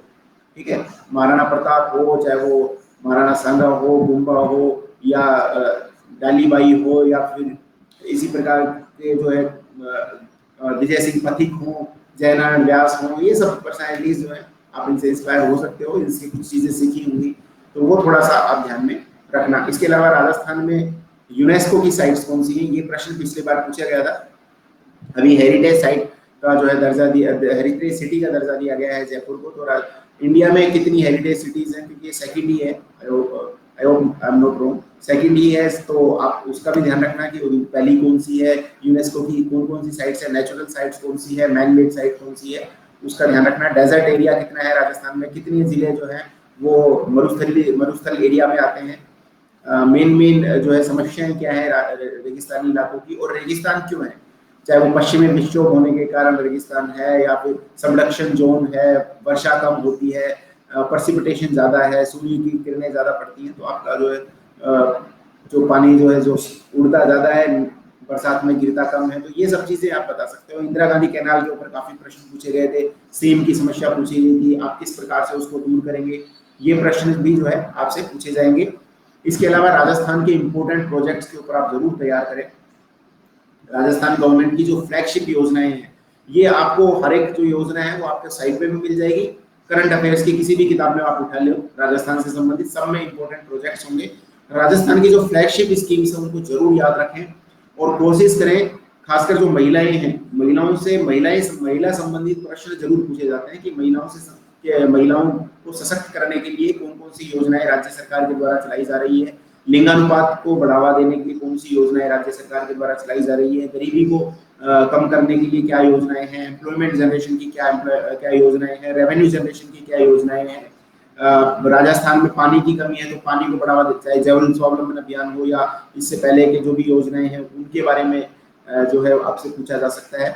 तो आप जो योजनाएं हैं उनका अलग से पेज बना ले और कहीं पर भी डीप में नहीं जाना आपको। जो चीजें हम आरएस मुख्य परीक्षा या आरएस प्री परीक्षा में करते हैं, इंटरव्यू में हमें बिल्कुल वैसा नहीं करना होता है। मेन जो योजनाएं हैं राजस्थान सरकार की उनको हम बस ब्रीफली ध्यान में रखें कि ये एटलीस्ट आपको नाम पता हो। कईयों से तो नाम ही पूछा है क्योंकि इतना टाइम भी नहीं होता लिटरली, और अब तो कोरोना काल में तो वो वैसे भी बचेंगे कि आपसे थोड़ा सा दूरी रहे। तो कोशिश करें कि योजनाओं का नाम याद रखें। आपसे खटाक से पूछ लें कि राजस्थान में गरीबी उन्मूलन से संबंधित 5 योजनाओं के नाम बताओ, तो आपके टिप पे होने चाहिए एकदम, है ना। राजस्थान में आप शिक्षा को बढ़ावा देने के लिए कौन कौन सी योजना है, दूध पोषाहार योजना है, या फिर आपकी जो है शुभ लक्ष्मी योजना है, या लिंगानुपात को बढ़ावा देने के लिए कौन कौन सी योजना है। तो ये सब चीजें जो है कोशिश करें कि आपके टिप पे याद हो। फिर इसके अलावा आया है राजस्थान में सनराइज इंडस्ट्रीज। ये प्रश्न मेरे से भी पूछा गया था कि राजस्थान का रेवेन्यू बढ़ाने के लिए आप क्या प्रयास करेंगे। तो राजस्थान में रेवेन्यू जनरेशन होता कहाँ से, पहली चीज तो आपको ये पता होनी चाहिए। जैसा मैंने आपको कहा कि बजट आप बिल्कुल रट के जाए, बजट से के ऊपर। मेरा तो 2013 का इंटरव्यू 60% बजट के ऊपर ही चला था। तो आप ध्यान रखें ये बजट के ऊपर बड़े प्रश्न पूछे जाते हैं। कहाँ से आय आती है, serial number wise at least top 3 तो आपको पता हो कि फर्स्ट नंबर ये है, सेकंड ये है, थर्ड ये है। कहाँ पर पैसा खर्च होता है, फर्स्ट ये है, सेकंड ये है, थर्ड ये है। राजस्थान का बजट आउटले कितना है और ये भारत का बजट का कितना परसेंट है। राजस्थान में फिस्कल डेफिसिट कितना है और फिस्कल डेफिसिट ज्यादा होने के क्या कारण है। तो ये सब चीजों को आप थोड़ा सा कनेक्ट करके रखें और कैसे हम कोरोना काल में उन सबको बढ़ावा दे सकते हैं। राजस्थान में सनराइज इंडस्ट्रीज कौन सी है, ऐसे उद्योग जो अभी फल जो यहाँ पर बढ़ावा जिनको मिल सकता है या जहाँ से हमें आय मिल सकती है। तो जैसे कुछ टॉपिक मैं बता सकता हूँ, जैसे टूरिज्म है, राजस्थान क्योंकि टूरिज्म के लिए जाना जाता है। आप name any historical site, any visiting place in the world which you can't find in Rajasthan. सब कुछ यहाँ मिलता है आपको, रेगिस्तान मिलता है, पानी यहाँ पर मिलता है। उदयपुर में चले जाएं आपको झीलें मिल जाएंगी, आपको नदियां मिल जाएंगी, आपको रेगिस्तान मिल जाएगा, आपको पहाड़ मिल जाएगा, मैदानी क्षेत्र मिल जाएगा, हिस्टोरिकल साइट्स मिल जाएंगी, मॉन्यूमेंट्स मिल जाएंगे। तो ये सब चीजें जो है ना हर स्टेट में या हर जगह नहीं मिलती। और राजस्थान की ऐसी किसी भी जगह पर आप रैंडमली हाथ रख देंगे ना तो वहीं पर आपको कोई ना कोई हिस्टोरिकल साइट्स, कोई ना कोई चीज ऐसी मिल जाएगी जो कि टूरिज्म उद्योग को बढ़ावा देने के लिए काफी है। इसी प्रकार से राजस्थान में जो है विंड एनर्जी बड़ा है, क्योंकि हमारे यहाँ आंधियां चलती है, लू चलती है, तो विंड एनर्जी जनरेट कर सकते हैं। सोलर एनर्जी हम यहाँ कर सकते हैं। जो नदियां हैं, जैसे चंबल हो या माही नदी हो, वहां पर हम डैम ऑलरेडी है, तो वो बिजली जनरेशन का भी वहां पर काम होता है। इसके अलावा राजस्थान में आप देखेंगे कि पेट्रोलियम और जो है जो क्रूड ऑयल है वो भी काफी निकल रहा है। बाड़मेर आज की तारीख में बड़े इसके लिए महत्वपूर्ण है। मिनरल्स राजस्थान में बहुत ज्यादा होते हैं, क्योंकि ये जो हमारा अरावली जो पूरी रेंज है, इसमें मिनरल्स काफी मात्रा में है। इसके अलावा हमारे यहाँ टूरिस्ट की जो ये जंगल आपको मिल जाएंगे, तो आपको टाइगर रिजर्व आपको मिल जाएगा, आपको अलग और भी कई साइट्स हैं, चाहे वो आप घना पक्षी अभ्यारण्य आपको यहाँ पर मिल जाएगा। तो यहाँ पर हर चीज आपको एक तरीके से मिल सकती है, तो आप उसका एक किस प्रकार से सदुपयोग करते हो वो आपको डिपेंड करता है। इसके अलावा इंडस्ट्रीज को हम बढ़ावा दे सकते हैं कम रेट पर, क्योंकि यहाँ इतनी जमीन अवेलेबल है। इंडस्ट्री सेटअप करने के लिए क्या चाहिए होता है, मेन चीजें कि वहां पर आप बस कि आपको ना जो जमीन आपके पास में हो, संसाधन आपके पास में हो, सरकार की पॉलिसीज आपको सपोर्ट करती हो, चाहे उसमें पानी हो तो पानी मुहैया करवाना हो, बिजली मुहैया करवाना हो, रोड डेवलप करना हो, तो ये सब चीजों का ध्यान रखना। पिछली बार ये राजस्थान में पूछा गया था विशेषकर आरएस के इंटरव्यू में कि जीआई टैग, इसके ज्योग्राफिकल इंडिकेशन टैग कौन कौन से आइटम्स को राजस्थान में दिया गया है। तो 7-8 आइटम है, वो आप जैसे याद रखें, बीकानेरी भुजिया हो गई हो, या फिर अन्य जो है आपके जो कोटा डोरिया साड़ी है, या बगरू के जो प्रिंट्स हैं, तो ये सब चीजों को आप थोड़ा सा ध्यान में रखें कि कौन कौन सी ऐसी चीजें हैं जिनको जीआई टैग दिया गया है। राजस्थान में मेन प्रॉब्लम्स क्या है और उनकी सोल्यूशन क्या है, सेम ही प्रॉब्लम है, चाहे वो राजस्थान की प्रॉब्लम आपसे पूछे, चाहे वो आपसे आपके शहर की प्रॉब्लम पूछे, चाहे वो आपके गांव की प्रॉब्लम पूछे, लगभग सेम ही समस्याएं हैं। मैंने अभी डिटेल में उसको डिस्कस किया और उसके सॉल्यूशन भी ऑलमोस्ट सिमिलर से हैं। आप जितना अपने आप को जो है ब्रेन जो है स्टॉर्मिंग करोगे, उतना ज्यादा आप जो है आंसर आपको खुद को मिलेंगे। देखो, कोई भी प्रश्न जो पूछा जाएगा, अगर वही प्रश्न आप पूछते, सपोज एक बार ये सोचें कि आपसे कोई प्रश्न पूछा गया है, अगर वो प्रश्न आप किसी से पूछते तो क्या एक्सपेक्ट करते, यही सोचकर आप जो है उत्तर दें। ठीक है, ऐसा ही आप, और आपके पास उत्तर है। हम कई बार क्या होता है कि खुद के अंदर ही ब्लॉक हो जाते हैं, और इसका एक बहुत बड़ा कारण है ओवर थिंकिंग। हम जितने ज्यादा सोचते हैं कि साहब इंटरव्यू है और नहीं हुआ तो क्या होगा, हो जाएगा, मैंने इतना एफर्ट डाला है और मेरा सब कुछ स्टेज पे है और मैं तो जो है ये हो जाएगा वो हो जाएगा, पर होना कुछ नहीं है, आपका सिलेक्शन ही होना है। ये तो 100% है कि आप सभी सिलेक्ट होंगे, रिजेक्ट तो हो ही नहीं सकते, क्योंकि आपके पास दिल से ही हो, या तो आप कहीं पे जॉब करते हो या कहीं पे प्रिपरेशन कर रहे हो, तो खोने को कुछ नहीं है, आपको पाने को ही है सब कुछ। यही सोच के अगर आप जाओगे तो आप डेफिनेटली जो है सक्सेस प्राप्त करोगे। तो आप है ना बिल्कुल ऐसा ना सोचें कि साहब की है ना मैं इंटरव्यू देने जा रहा हूँ, बार बार है ना दिमाग में ये नहीं आए कि आरएस का इंटरव्यू है तो बहुत कोई लोग बाग खा जाएंगे आपको। सर नमस्कार, आफ्टर सच लॉन्ग टाइम, 1 साल हो गया, 4 अक्टूबर को मेरा प्रीलिम्स है, आरएस का नोटिफिकेशन नहीं आया, कब तक आएगा, क्लास के नोट्स बने रखे हैं। Okay, thank you, that's great Suraj, welcome. और 4 अक्टूबर को आईएएस प्री की आप बात कर रहे हैं, तो वो है आरएस का नोटिफिकेशन। तो मुझे नहीं लगता अभी 2020 में तो आएगा, तो ऑलमोस्ट गया, तो 2021 में ही आएगी आरएस की वैकेंसी, लेकिन आएगी जरूर, ये तय है। एक आरएस के संबंध में ये कह सकते हैं हम, अब तो आप लोग प्रक्रिया को जानते होंगे, मैं तो 2012, 13, 16, 18 भी मेरे सामने ही गुजरा है सारा, और ये प्रक्रिया देख ही रहे। और इससे पहले वाले भी जो आरएस के एग्जाम हुए, सेम ही प्रक्रिया उसमें फॉलो की गई कि उसमें कई चरणों से वो गुजरता है, उसमें कोर्ट भी है और अब तो कई नई और चीजें आ गई। तो आरएस के बारे में एक सर्टेनिटी है कि कोई सर्टेनिटी नहीं है, और यही आप मान के चलें कि आरएस एग्जाम होगा, कब होगा ये नहीं पता। तो अगर आपको तैयारी अभी जैसे जो इमीडिएट जो टारगेट है वो आप जरूर अर्न करें। कल भी किसी मैं साथी से बात कर रहा था, तो वो उनका शायद स्टेनो की तैयारी कर रहे थे, तो उन्होंने पूछा था कि सर क्या मैं स्टेनो की तैयारी करूँ या आरएस की तैयारी करूँ। देखो, आरएस की जो तैयारी है ना, उसका मतलब ये नहीं है कि आरएस की तैयारी कर रहे हो तो आप खाना पीना छोड़ दो और 10 घंटे पढ़े जा रहे हो। कितना पढ़ोगे, एक चीज की हद होती है, और उसके बाद वो इतना बदल जाता है कि वो आपका जो पहले पढ़ा हुआ वो काम नहीं आने वाला। और पढ़ने से ज्यादा आप कितना ज्यादा आप अपने आप को प्रेजेंट करते हो आरएस मुख्य परीक्षा में खासकर, तो वो ज्यादा मैटर करता है रेदर देन कि आपने कितना पढ़ा है। पढ़ने से कुछ, पढ़ना एक हेल्पफुल हो सकता है, लेकिन आपका प्रेजेंटेशन भी उतना हेल्पफुल होगा, और वो तब होगा जब जो आपने पढ़ा हुआ है उसको आप थोड़े से समझे, बाद में उसको एनालाइज भी कर पाए। तो एक चीज तो ये है कि आपको कोई बहुत ज्यादा लोड नहीं लेना है कि आरएस का एग्जाम है। आरएस का एग्जाम होगा, डेफिनेटली होगा, 21 में होगा, 22 में होगा, वो तो कोई नहीं जानता, लेकिन होगा, इतना तय है। तो वो अपने हाथ में नहीं है, लेकिन कुछ ऐसी चीजें हैं जो अपने हाथ में है। देखो, जो आपके इमीडिएट टारगेट है उनके ऊपर भी आप फोकस रखें। जैसे कोई आरएएस की तैयारी कर रहा है तो वो छोटे मोटे और भी एग्जाम्स की तैयारी साथ में करता रहे, ताकि उसको ऐसा नहीं लगे कि साहब मैंने 3-4 साल तैयारी की और मेरे को कुछ नहीं मिला। तो बड़ा दुख होता है कि आप आरएएस की तैयारी करो और 5-6 साल आपने उसमें लगा दिया फिर कुछ नहीं मिला, थोड़ा सा वो दुख होगा। तो वो दुख आपको नहीं रहेगा कि एटलीस्ट आपने इन बिटवीन कुछ ना कुछ बन गए। यूपीएससी अगर आप दे रहे हो तो पहला आपका जो फोकस है वो यूपीएससी होना चाहिए, आरएएस आपके लिए सेकेंडरी होना चाहिए। ये हमेशा मान के चले, यूपीएससी सी बात है। आईएएस वो कल हम जो बात करते हैं कि एक आईएएस और आरएएस में क्या फर्क होता है, तो आईएएस में क्या होता है, आईए और आरएएस में आरए। तो इतना जो आईए और आरए में फर्क है ना, वही फर्क आईएएस आरएएस में, मतलब सीधा सा है कि ज्यादा रेस्पेक्ट है, ज्यादा पावर्स है और ज्यादा फंक्शंस जो है आईएएस के पास में। तो वो कंपैरिजन ही नहीं है, खैर कंपैरिजन करना ही गलत है। तो आप जो है अगर यूपीएससी की तैयारी कर रहे हैं तो बेटर है कि यूपीएससी की तैयारी करते हैं साथ में आरएएस दे सकते हो। मैं यूपीएससी मुख्य परीक्षाएं देता था और उसके साथ में ही आरएएस की तैयारी की। मैंने स्पेसिफिकली कोई कोचिंग नहीं की आरएएस की। यूपीएससी की मैं करता था ऑनलाइन में, जो स्टडी जो भी मैंने की है, रोमन सर के क्लास नोट्स हो, चाहे अनअकैडमी को फॉलो करना हो या अन्य ऑनलाइन साइट्स हो, चाहे न्यूज़पेपर्स हो, तो वो मैं जरूर फॉलो किया मैंने। मैं वर्किंग में था ऑलवेज, तो मैं कभी कोचिंग भी नहीं कर पाया। और मुझे आज की तारीख में लगता है कि कोचिंग की ऐसी कोई आवश्यकता भी नहीं है। अगर आप स्वयं जो है ना एकदम कृत संकल्पित हो, डिटरमाइंड हो अपने लक्ष्य के प्रति, और आपको लगता है कि कोई आपको हिला नहीं सकता अपने इरादों से, तो आपको किसी भी कोचिंग की कोई खास आवश्यकता नहीं है। आप, और आज की तारीख में इतने ज्यादा सोर्सेस हैं, खासकर अब जैसे कोरोना चल रहा है तो वैसे भी ऑफलाइन क्लासेस तो है नहीं, ऑनलाइन क्लासेस है, आपके पास इतनी चॉइसेस हैं। आप कोई बाउंड तो हो नहीं कि किसी की क्लास देखनी। ऑफलाइन क्लासेस में तो आप एक बार बंद गए, कोई टीचर आ गया 1.5 घंटे तक आपको पका रहा है तो पका ही रहा है। फिर ऑनलाइन में तो ये नहीं, अभी मान लो मेरी क्लास में आप भूल जाओ तो आप बंद करके दूसरी चला सकते हो। तो वो आपके पास ऑप्शन है, आप कुछ भी ग्रहण कर सकते हो, आप वेरीफाई कर सकते हो जो चीज़ है। अभी मैं आपको मान लो कोई चीज़ मैं आपसे डिस्कस करूँ ऑनलाइन क्लास में, तो इमीडिएटली आप गूगल पे चेक करके बता सकते हो। ऑफलाइन वाले तो सुनेंगे भी नहीं, मोबाइल आपको चलाओगे तो आपको 3 शब्द भी कह देंगे।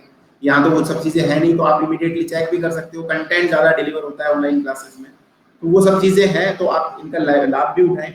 ये सब चीजें आप कर सकते हो। और आरएस का जो है एग्जाम होगा, कब होगा ये पता नहीं है, तो तैयारी करते रहे, 2-2.5 घंटे पढ़ते रहे। हिंदी का जैसे मैंने कल बात की थी साथी से एक से, कि हिंदी जो है अपना, हिंदी और इंग्लिश वाला पेपर वो कभी चेंज नहीं होगा आरएस में, पिछले कभी नहीं हुआ आज तक चेंज, तो वो रहेगा ही रहेगा। करंट अफेयर्स का टॉपिक रहेगा ही रहेगा, राजस्थान रहेगा ही रहेगा। इसके अलावा जो इंडियन टॉपिक्स हैं, चाहे ज्योग्राफी हो, इकोनॉमी हो, पॉलिटी हो, और साइंस हो, ये सब चीजें तो रहेंगी ही रहेंगी। तो और ये सब चीजें हर कंपटीशन में आती हैं, तो उनको पढ़ते रहें। अब कुछ टॉपिक नए हैं मेंस के, तो वो हर बार चेंज होते हैं। 25% जो टॉपिक है आरएएस मुख्य परीक्षा के बिल्कुल चेंज होते हैं। 2012 में तो सब्जेक्ट्स थे, 2013 में मैथमेटिक्स था, 2016 में मैथमेटिक्स का कुछ हिस्सा हटा दिया गया और उसमें फिर साइंस डाल दिया, ज्योग्राफी डाल दिया। अब 2018 में तो मैथ्स का बिल्कुल ही हटा दिया। तो फिर आप अगर मान लो कोई 2012-13 के हिसाब से तैयारी कर रहा होगा, 12 से कर रहा होगा, 13 के काम नहीं आई, 13 वाला कर रहा होगा तो 16 में काम नहीं, 16 के हिसाब से कर रहा था तो 18 में काम नहीं आई। तो जो टॉपिक काम आने वाले हैं उनके ऊपर फोकस करो ना, और जब नोटिफिकेशन आ जाए आरएएस का तो फिर उसके हिसाब से फिर आप वो तैयार कर लो। कितना टाइम मिलता है आरएएस, जो भी अब आप 18 वाले जो दिए होंगे या 16 वाले दिए होंगे वो अपने आप समझ जाएंगे। प्री के बाद मेंस होने में टाइम लग जाता है, 4-5 महीने तो कोर्ट केसेस में घूम जाते हैं। तो आपको मुख्य परीक्षा के लिए तकरीबन 6 महीने से लेकर साल भर तक मिल जाता है, हर बार होता है। आज तक के इतिहास में तो यही होता है। और वो टॉपिक जो 25% है मुख्य परीक्षा के, वो इतने छोटे छोटे हैं ना, आप तब भी तैयार कर सकते हो। तो आप एक तो ओवरलोड ना लें, आरएएस में जो टॉपिक कंटिन्यूअसली रहेंगे उनके ऊपर आप फोकस करें। हिंदी ऐसा सब्जेक्ट है जिसमें आपको 1.5 साल चाहिए। अच्छा, अगर आपको अपनी पकड़ बनानी है तो उससे परहेज ना करें। खासकर इंग्लिश मीडियम वाले तो विशेष रूप से ध्यान दें। हिंदी वाले तो अच्छा कर लेते हैं हिंदी में, इंग्लिश वाले जो है कहीं ना कहीं वहाँ पीछे रह जाते हैं, तो वो करें। मैं खुद इंग्लिश मीडियम से था, फिर भी मैं टॉपर्स में से एक हूँ हिंदी के। तो उसका एक रीजन यही था कि मैंने 1.5 साल तक पूरी तैयारी की। ऑफिस से आता था, फिर 1 घंटे अपना जो है कॉपी के अंदर लिखना, उसको रिपीट करना, ऑडियो रिकॉर्डिंग करना, सुनना, ये प्रक्रिया चलती रही पूरे साल भर। आज भी मुझे ना 1500-1600 प्रशासनिक शब्दावलियां याद होंगी, शब्द युग में याद होंगे, पर्यायवाची बहुत सारे याद होंगे। मैं इंग्लिश मीडियम से लास्ट टाइम 10th क्लास में पढ़ी थी, या फिर वो कॉलेज में जो एक कंपलसरी सब्जेक्ट होता है हिंदी का पास की थी। लेकिन फिर भी उसके बावजूद भी मैं स्पेलिंग मिस्टेक नहीं करता, वर्तनी का शुद्धि नहीं करता, बड़ी की मात्रा, छोटी की मात्रा, अनुस्वार का ध्यान में रखना, किस शब्द का प्रयोग कब करना है, उचित शब्द लिखना। तो ये थोड़ी सी चीजें ऐसी हैं जो रिपीट होने से जो है ठीक होगी। आप जितना रिपीट करेंगे, जितनी बार पढ़ेंगे, उतना ज्यादा आपको उसमें लाभ मिलेगा। अच्छा, एक तो मैं जो चीज बोल रहा हूँ आप लोग कनेक्ट हो पा रहे हैं तो मुझे बीच बीच में बताते रहें। मेरी आवाज अगर कोई डिस्टरबेंस हो तो वो भी आप प्लीज मुझे बताते रहें। Okay, thank you. सो हम जो चर्चा कर रहे थे अभी वर्तमान में हम कर रहे थे, आई होप कि सूरज आपका मैंने उत्तर दिया होगा कि आप जो है अभी कोई इश्यू नहीं है, आरएएस को आप एक साइड में रखें, यूपीएससी पे बिल्कुल 100% रूप से तैयारी करें, और जो भी साथी आरएएस के अलावा अन्य एग्जाम देना चाहते हैं वो दें, जरूर दें, 100% दें, किसी और की बात ना सुने। ऐसा कहीं पर भी नहीं है कि आरएएस है तो आरएएस ही करेंगे, 5 बार आरएएस बोलने से आरएएस नहीं बनता है। आपको आरएएस बनने के लिए जो चाहिए ना वो आपके एक प्रोसेस में अर्न हो जाएगा। मैं भी बहुत सारी नौकरियों के थ्रू गया हूँ, तो और आरएएस का इंटरव्यू मैंने 3 बार फेस किया, तो मैं इसी कारण मैंने वो किया कि मैं वो जो चीजें आती रही मेरे जो इमीडिएट लक्ष्य थे मैंने उनको छोड़ा नहीं, और साथ में इसको भी मैं तैयार करता रहा। तो यूपीएससी में दे रहा था तो मैंने यूपीएससी ही दिया, मेन मेरा फोकस यूपीएससी था, आरएएस सेकेंडरी था। कहीं ऐसा नहीं कि आरएएस के लिए 18-19 घंटे पढ़ना है आपको, कोई नहीं ऐसा जरूरी। जो भी चीज पढ़े अच्छे से पढ़े, 2 घंटे 3 घंटे भी इनफ है अभी के दौर में। और जब आपकी नोटिफिकेशन आ जाए आरएएस का उसके बाद आप थोड़ा सा ज्यादा समय दे दें, अदरवाइज आपको कोई बहुत ज्यादा समय देना नहीं है। बिल्कुल सूरज, आई रिमेम्बर मनीष और आदित्य और इनके साथ में जो बैच था उसमें आप थे, बिल्कुल। सो ये जो चीजें हैं आप बिल्कुल एकदम कूल काम होकर करें तैयारी। जो भी अभी नए तैयारी शुरू कर रहे हैं अपने लक्ष्य के प्रति रखें। और जैसे कोई मान लो किसी ने अभी टारगेट रखा हुआ है कि साहब मैं राजस्थान पुलिस में सेलेक्ट होना चाहता हूँ, या मुझे 3rd ग्रेड मास्टर बनना है, 2nd ग्रेड मास्टर बनना है, तो वो भी सिलेक्शन के बाद वहां नहीं रुके, है ना। आप ये सोचें कि साहब मुझे ये तो बनना ही है, लेकिन मैं ना आईएएस बनूंगा, आरएएस भी बनूंगा, वो आपके दिमाग में सबकॉन्शियसली चलते रहना चाहिए, ठीक है। तो कहीं पर भी रुकना नहीं है। मैं जब स्टार्ट किया था मेरा career as a constable in Delhi police, तब मैंने सोचा नहीं था कि मैं I end up as a deputy SP in Rajasthan police. तो ये सब चीजें तो आपके हाथ में नहीं होती कि आप क्या बनोगे, सब बहुत सारी चीजें डिपेंड करती है आपके लक के ऊपर, आपकी अपॉर्चुनिटीज के ऊपर, किस प्रकार का जो है आपको एनवायरनमेंट मिला है, क्या आपका माहौल है, पारिवारिक माहौल क्या है, क्या शिक्षा रही, सब चीजें डिपेंड करती हैं। तो आपके हाथ में सिर्फ इतना है कि तैयारी कर सकते हैं, और एक इरादा तो आप रख सकते हैं, इरादा सब रख सकते हैं भाई, सोचने में तो कुछ नहीं लगता ना। एटलीस्ट हम अच्छा सोच तो सकते हैं, जो आप सोचते हो वैसा ही आप बनते भी हो। तो आप है ना उस तरीके से ही रखें। और एक चीज आप ध्यान रखें कि सम्यक जो विश्वास होता है ना, सम्यक मतलब होता है उचित, सम्यक विश्वास जो है ना कोड के पहले बटन की बात है। अगर आपने कोड का पहला बटन अगर गलत लगा दिया ना तो आपके सारे बटन गलत लगते हैं, और आपके पूरा जो है ना कोड को दोबारा से पहनना पड़ता है। तो आपने लगता होगा ना एक बटन नीचे लगा दिया तो सारे बटन नीचे लगेंगे। तो आपका पहला जो बटन है ना वो जो कोड का, वो है विश्वास। अपने ऊपर विश्वास बना के रखें, और ये विश्वास कहीं और से नहीं आएगा, स्वयं से आएगा। खुद को बिलीव करें यार। मैं खुद का एग्जांपल देता हूँ, बिल्कुल मैं एकदम सिंपल बैकग्राउंड से हूँ, और ऐसा मैं कभी नहीं सोचा था मैंने कि मैं सरकारी नौकरी भी मुझे मिलेगी। और आज की तारीख मेरे पास अभी भी अगर आप देखें तो 10 ऐसे अपॉइंटमेंट लेटर्स हैं जो मैंने कभी ज्वाइन नहीं किए, और 7-8 नौकरियां मैं ऑलरेडी कर चुका हूँ। सो और ये इसका रीजन यही था कि मुझे कुछ बनना था शुरू से। विश्वास इतना था कि भाई मैं तैयारी करूंगा, और अगर मिलेगा तो ठीक है, नहीं मिलेगा तो किस्मत की बात है। लेकिन अपने आप पे थोड़ा सा ये विश्वास रखें कि यार मैं रुकूंगा नहीं, जब तक तोड़ेगा नहीं तब तक छोड़ेगा नहीं। वो चीज आप कर सकते हो और आपको करनी चाहिए। तो इंटरव्यूज पे ये ना जो मेरा तीसरी क्लास है ये इंटरव्यू पे, आई होप कि ना मैं इंटरव्यू के साथ में बाकी लोगों की भी मदद कर पाऊँ, कि साथ में जो दूसरे साथी हैं जो इंटरव्यू नहीं भी दे रहे हैं तो वो इसके साथ में लगे रहे। और जो इंटरव्यू दे रहे हैं ना वो ये नहीं सोचे कि यार मैं इस बार इंटरव्यू दे रहा हूँ और सिलेक्शन हो गया, मान लो सपोज आपका हो सकता है कि आरएएस आरपीएस में हो या अकाउंट सर्विसेज में हो, अन्य सेवा में हो, तब भी आपको फर्दर तैयारी तो करनी है आरएएस की। हो सकता है कई लोग आरपीएस, जैसे मेरे को आरपीएस के बाद मुझे तैयारी नहीं करनी थी तो आरपीएस पे भी आप रुक सकते हो, या फिर और कोई सेवा हो जहाँ तक आप जाए, लेकिन फिर भी फर्दर आपको करनी चाहिए, आईएएस की तैयारी करनी चाहिए आरएएस बनने के बाद भी, तो आपको रुकना नहीं है। तो हम बात कर रहे थे इंटरव्यू के बारे में। तो इंटरव्यू के बारे में इंपोर्टेंट गवर्नमेंट स्कीम्स जैसे मैंने आपको बताया उनके ऊपर आप ध्यान रखें। महिला एम्पावरमेंट से संबंधित 5 स्कीम्स लिखें। वोटर स्कैरसिटी को किस तरीके से दूर कर रहे हैं राजस्थान गवर्नमेंट की, कौन कौन सी योजनाएं हैं, 5 योजनाओं का नाम लिखें अपनी कॉपी के अंदर। जो भी इंटरव्यू दे रहे हैं वो लिखें, जरूर लिखें। एम्प्लॉयमेंट से संबंधित स्कीम्स को लिखें। राजस्थान की लिटरेसी रेट क्या है, लिटरेसी रेट को बढ़ावा देने के लिए कौन कौन सी स्कीम चलाई जा रही है, सेक्स रेशियो को बढ़ावा देने के लिए कौन सी स्कीम्स हैं, टूरिज्म डेवलपमेंट में के लिए राजस्थान की कौन सी स्कीम है, राजस्थान का टूरिज्म का लोगो क्या है, अभी जो पधारो हमारे देश से पहले जाने क्या दिख जाए, वो सब चीजें वो थोड़ा सा ध्यान रखना, पूछ सकते हैं। कौन कौन से एफर्ट आप डालेंगे ताकि राजस्थान का रेवेन्यू इंक्रीज हो, राजस्थान के ग्रामीण विकास के को लेकर आप कौन कौन सी योजनाएं जो है सोचते हो कि चल रही हैं, कौन कौन सी योजनाएं आप समझते हो कि ज़्यादा महत्वपूर्ण हो सकती है, किस प्रकार से बेहतर ढंग से हम उसको अप्लाई कर सकते हैं, आप एक प्रशासनिक अधिकारी के रूप में इन योजनाओं को किस तरीके से लागू करवाएंगे, क्या क्या खामियां आप एज ए सिटीजन पाते हो जो आप प्रशासनिक अधिकारी बनने के बाद में दूर करने का प्रयास करेंगे या दूर कर सकते हैं, कौन कौन सी ऐसी चीजें हैं। यू शुड बी इनोवेटिव, नया सोचें, ज्यादा सोच, जितना नया होगा, जितना आप इनोवेटिव होंगे उतना ज्यादा बेहतर ये आपके लिए होगा। इसी प्रकार से राजस्थान में डेजर्टिफिकेशन का क्या कारण है, रेगिस्तान क्यों है, क्या क्या समस्या है राजस्थान में, हेल्थ की क्या समस्या है, कोविड-19 में आप किस प्रकार से प्रिवेंट कर सकते हो, किस प्रकार से लोगों को समझा सकते हो, कैसे जो है अर्थव्यवस्था इस वक्त जो है गिरी पड़ी है उसको उभार सकते हो, वो सब चीजें आप थोड़ा सा ध्यान में रखें।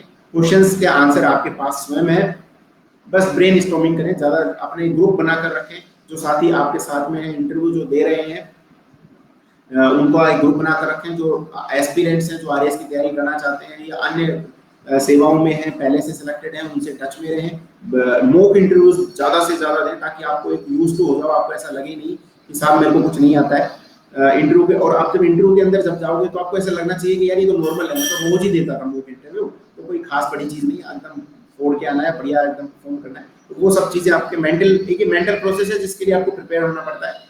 तो हेल्थ से संबंधित योजनाएं हैं राजस्थान में, कितने जो है हॉस्पिटल्स की आवश्यकता है, कौन से किस प्रकार की सेवाएं हेल्थ में हम कर सकते हैं, रोड एक्सीडेंट के क्या कारण हैं, रोड एक्सीडेंट्स को कैसे रोक सकते हो, और कोई बीमारियां हैं उनके ऊपर थोड़ा सा आप ध्यान रखना। स्पोर्ट्स में हम काफी जैसे वीक है, स्पोर्ट्स कल्चर हमारे यहाँ नहीं है, और अभी स्पोर्ट्स का चल भी रहा है, आईपीएल का जैसे अभी चल रहा है, तो स्पोर्ट्स में कौन कौन इससे स्पोर्ट्स को बढ़ावा दे सकते हैं, क्या क्या योजनाएं हैं राजस्थान में स्पोर्ट्स को बढ़ावा देने के लिए, क्या हम कर सकते हैं, अन्य स्टेट्स में स्पोर्ट्समैन ज्यादा क्यों आते हैं, ओलंपिक में मेडल जो है हमारे यहाँ से कम लगे हैं, भारत दूसरे राज्यों से ज्यादा हैं जो आपके ओलंपिक, एशियाड या फिर राष्ट्रमंडल खेलों में मेडल लाते हैं, तो उसके क्या कारण है, किस प्रकार से हम स्पोर्ट्स कल्चर को बढ़ावा दे सकते हैं। तो इन सब के ऊपर हम फोकस करें और अलग से एक कॉपी जरूर बनाकर रखें।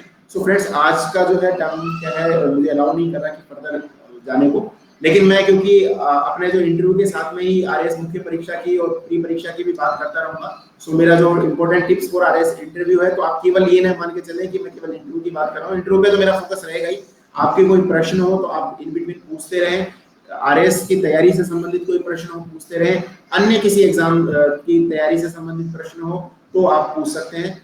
It would be my pleasure अगर मैं आपकी कोई भी समस्या को सोल्व कर पाया, या आपके जो लक्ष्य में मैं एक छोटा सा भी है, एक अगर मील का पत्थर भी अगर साबित हो पाया तो ये मेरे लिए बड़ी सौभाग्य की बात होगी। तो दोस्तों, आज की क्लास को हम यहीं पर जो है विराम देते हैं। आज शाम को, या तो मैं प्रयास करूंगा शाम को मेरे पास टाइम रहा तो शाम को, नहीं तो फिर कल सुबह फिर हम जो है इसी क्लास को आगे कंटिन्यू करेंगे, राजस्थान के से संबंधित बात करेंगे, किस प्रकार से हम कॉम्पिटिशन की तैयारी कर सकते हैं, किस प्रकार से हमें आरएएस या अन्य इंटरव्यूज में अपने आप को प्रेजेंट करना है और कौन कौन सी चीजों पर हम ध्यान दें। सो इसी के साथ आज की क्लास को हम विराम देते हैं friends. Thank you for listening me patiently, और कोशिश करें कि अगली बार ज्यादा से ज्यादा इफेक्टिव हो, ज्यादा से ज्यादा प्रश्न आप मुझसे पूछें। तो thank you friends, and will see in the evening और मॉर्निंग टुमारो। Thank you.